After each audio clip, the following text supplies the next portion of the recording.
Hey, it's Joe Talentino from I Know Jax. I Know Jax is your local show that focuses on the fun side of Jacksonville. I often do stories about food and drink, cool places to go out and eat, and talk to local vendors and cool businesses. I don't do news of any kind, hard news or fake news. I just don't do news. There's so much gloom and doom around without me adding to the mix, so I focus on what I do best, fluff. That's what the pros in the media business call it, fluff. I say that's BS because what's more important than enjoying life? It's important to laugh. You just can't take life too seriously. And with all that established, I think we're ready for today's first story. And let me tell you, we're breaking new ground. I would say it's even a milestone for us. Just check this out. We found a few different ways to open a bottle of wine if you don't have a corkscrew. Without a corkscrew, yeah. So weird and wonderful. Weird, wild, wonderful, wacky whale of a way to open wine. Yeah. Let's do the. I don't know. Someone's gonna die. This is how it all ends. This is how it all ends. Here's our legal disclaimer. Don't try this at home. None of it. They'll sue him at least. Yeah, no. Joe, where do you live? What's your address? No. Blowtorch. Blowtorch. Number one. Heck yeah. Safety first. I'm gonna remove the. Hold on there, princess. I know. Yeah, you ready for? Yeah. I'm gonna remove the foil. That's the last thing. Yeah, I did. Yeah. Okay, you took the foil off. Because you're not going to be a man after this. Something's going to happen. What we're aiming to do is heat up the air in the middle bit there. So do just the air. So we're not going to heat the wine. Do you want to do the honors? Oh, I'd love to. Okay. Fire. Cool. All right, good stuff. Okay, that's the gas. Oh yeah, baby. So I'm going to start out by touching it. Yep. All right. Let's see how hot we're getting it there. I can see Okay. the tip there. Now, if this doesn't work, Chris, I'm going to blame your research. It terrifies me that we're standing this close to it as well. It is doing absolutely jack. Give it a minute. I think we need to give it a bit more of a minute. See, it's changing color. You sure this is a thing? Yep. Definitely a thing. Scientifical.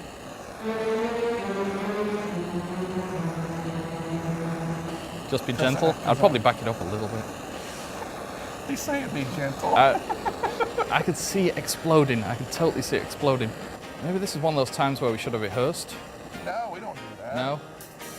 Oh, boom! Yeah, baby! Oh, boom! Yeah, baby! That's the best thing I've ever seen. That was awesome. I did not expect that. And your wine's bubbling now. Well, I mean, what do you expect? We got it like 1,000,000 degrees. Wow. All right. I didn't. So. That's one. All right. That's one way to open a bottle of wine. You got a blowtorch around, you're rocking ready. And the hillbilly in me says, hell yeah.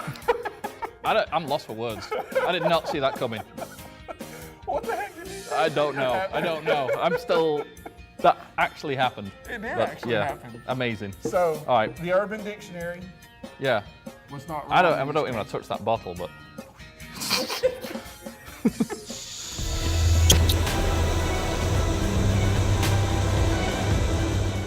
Told you we're reaching new heights in this episode. I'm one of those guys who loves Jeopardy. I have a full head of useless knowledge. Yeah, there are many other ways to open a wine bottle without a corkscrew. I know that makes me a super nerd, but hey, you gotta remember that nerds rule. Nerds, nerds, nerds. Next, we're going to take a quick trip to St. Augustine. The first time I visited Dose was for a tasting event. I just loved the place and decided right then and there to come back to do a story. I guess Dose in St. Augustine will always have a special place in my heart because it was the place where I fell in love with cold brew coffee. Before that, I never liked coffee of any kind. I always liked the smell from ground coffee, but no, not the one from the production plant downtown. That just smells burnt. But I never liked to drink coffee. I know you've heard that story before. I had only tasted big box coffee, and that's not at all the same.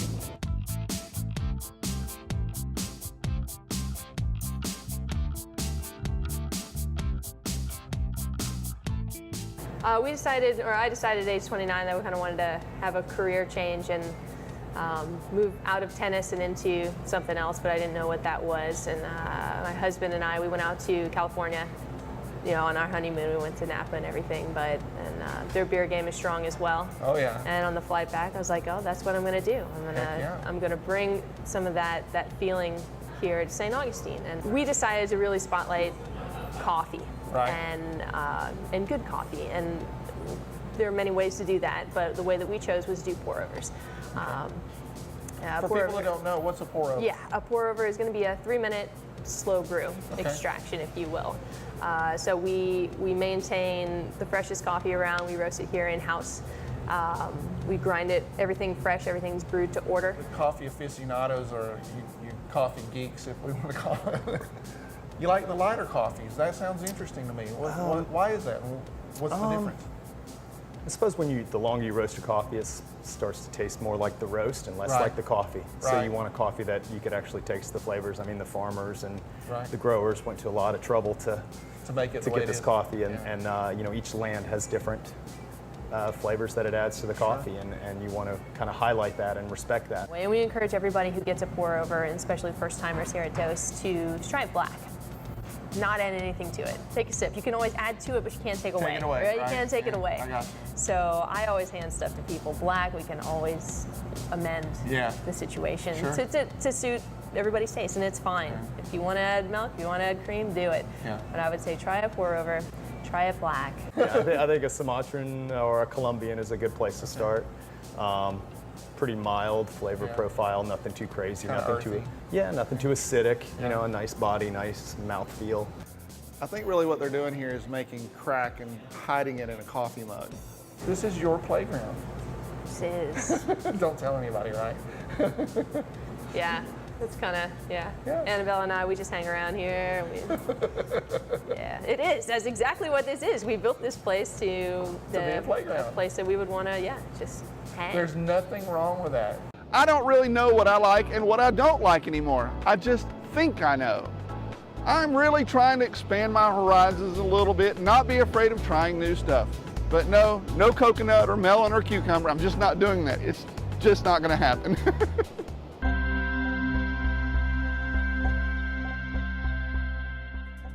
I don't know what it is about brunch that makes me enjoy it so much. Maybe it's because it's on the weekend. I like making Sunday a relaxing day, and brunch is a part of that. And to me, brunch should also come with great Bloody Marys or mimosas. But that's just me. I think I like brunch extra much when I don't have to cook it myself. So I've come down to Unity Plaza to Hobnob, and I'm hanging out with Chef Roger, and he's gonna make a brunch item that, well, we've all heard of, and it's Hawaiian stuffed French toast. French toast we've heard of. Hawaiian stuff, I don't know. So tell me how you guys make this. Absolutely. What we've done is we've taken some King's Hawaiian sweet roll and we've stuffed it with something called hapia. Hapia? Hapia is like a coconut custard that's very popular in Hawaii.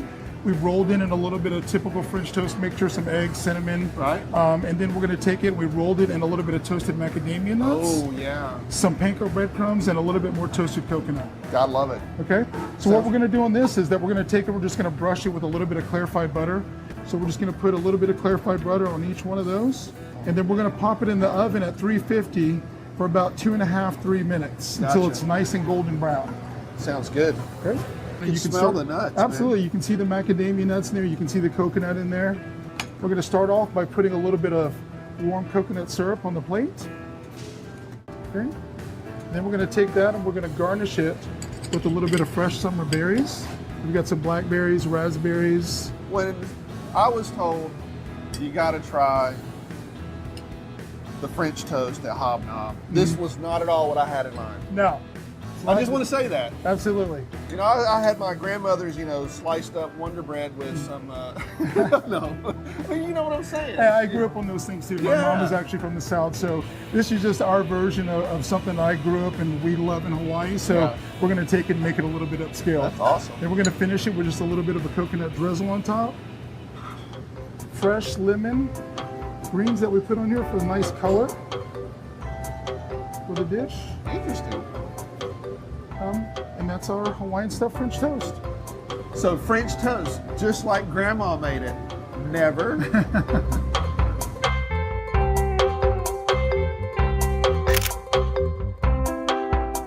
I've always enjoyed going to Hobnob. It's a really cool space and their food is way good. Today I have a question for you. Where do you like to go for brunch? What's a good brunch spot for you? I'm also really interested in where I can get a really good Bloody Mary.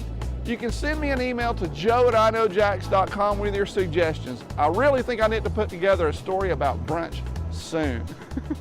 Now, when it comes to craft beer, Jacksonville is growing every year. And when I first moved here just a few years ago, there were only a few breweries in town. Now I think we're up to about 11 or so, and there seems to be a new one coming every day. Today we're visiting one of the first craft breweries in Jacksonville, Pingo in Orange Park.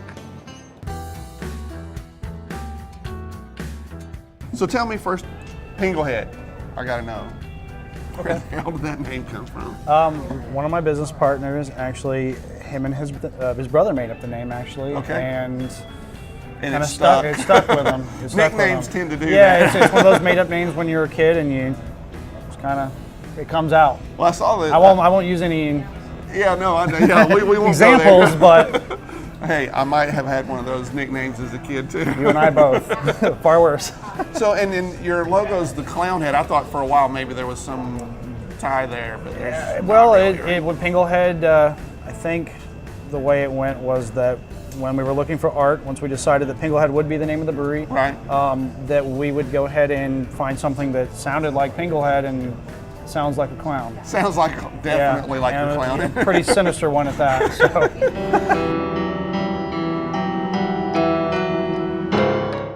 Steve had picked 3 beers for us to taste: Pingo Juice, an American IPA, an Imperial Red, and Redemption, an English-style brown ale.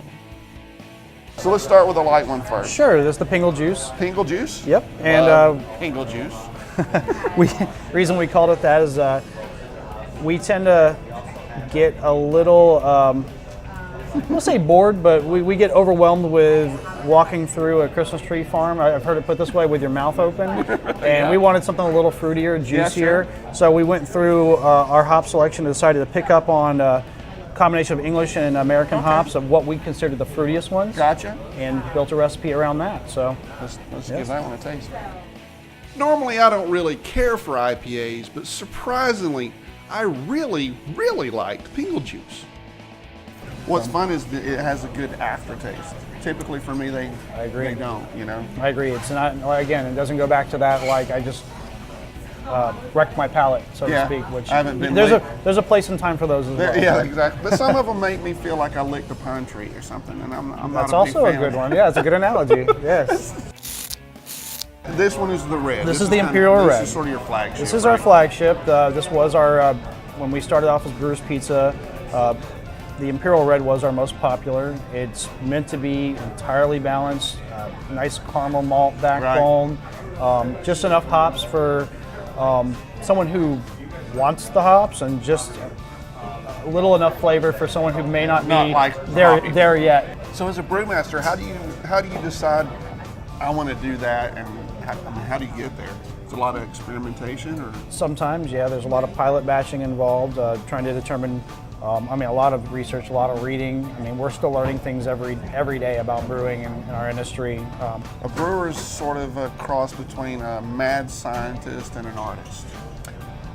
Sort of, Is that close? yeah. Or And chef? then you add in some janitorial services, because 90% of the job is cleaning up Cleaning after stuff, yourself, yeah. and That's never as cleaning fun. the tanks and whatnot. So I mean, there's a lot of cleaning involved in it, majority. Cool. So yeah, when you get there, yeah. So redemption. I'm down for some redemption. I think before you commented on the color, and we decided that's more of like a ruby hue to Ruby, it. yeah. So it is very dark. Dark, yeah. But I go dark sometimes. nothing wrong with that. Next, I threw Steve a curveball and asked him what he would pair with this. I pair beer with anything personally. I mean, you don't. I'm probably one of the worst people to ask about that. But me, if it was this here in the fall, I mean, something along with some, obviously some pumpkin pie. Ooh, pumpkin pie ranks right up there with cucumbers. Yuck. I would say some barbecue would be really good. Yeah. Some pulled pork. Yeah, that'd be really good stuff. Something with a little spice to it, maybe. Maybe something a little spicy, you know. Spice generally goes with IPAs. And see where it seems to be a lot of people go with the IPAs Yeah. for spice, but I could do this. But I mean, I can do about anything. Yeah, steak. Oh yeah, nice. Steak. We're gonna go with. We're gonna go with steak. We agree. Steak is the Yes, answer. red meat is the answer always. Absolutely. Pingo Head is in Orange Park, which is a bit of a drive for me, but so worth it. That's it for this week's I Know Jax. I'll be back next Sunday at 6:30 p.m. on CW17 Jacksonville with another episode. You can also find me online. I do a lot of Facebook. On Monday, I upload the video calendar. On Tuesdays, I send out my newsletter, The Insider. And then on Wednesday, I do the Hump Day Update. And on Fridays, I do a Facebook Live show at 4 p.m. That's the schedule. Now, hopefully, I'll see you again on Sunday. But before then, I'm sure I'll see you on the internet.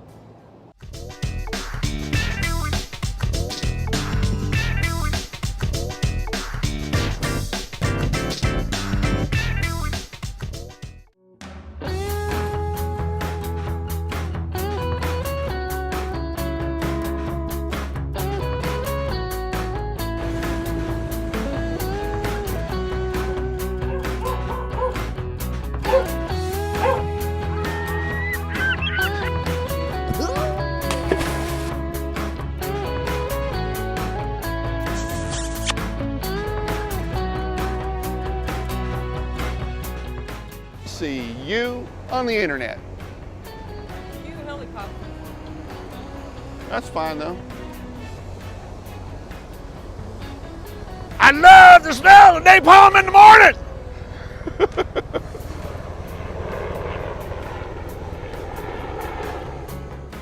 And here's what you can look forward to in next week's I Know Jax. We're visiting Happy Grilled Cheese downtown.